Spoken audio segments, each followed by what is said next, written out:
Hey everyone! Welcome back to.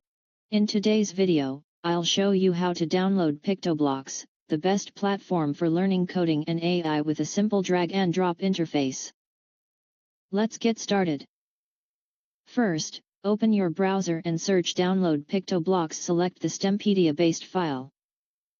You'll land on the official PictoBlox website.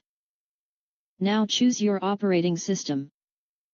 Windows, macOS, Linux, or download the mobile app for Android and iOS. Let's go with Windows as an example.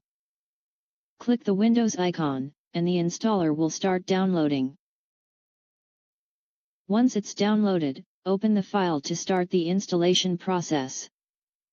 Just follow the installation steps. Click Next, choose the installation location, and hit Install.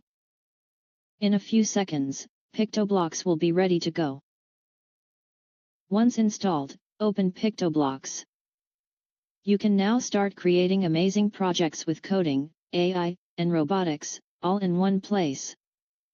If you found this video helpful, don't forget to like, share, and subscribe for more fun tutorials.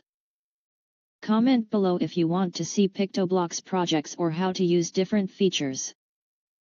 Thanks for watching and happy coding!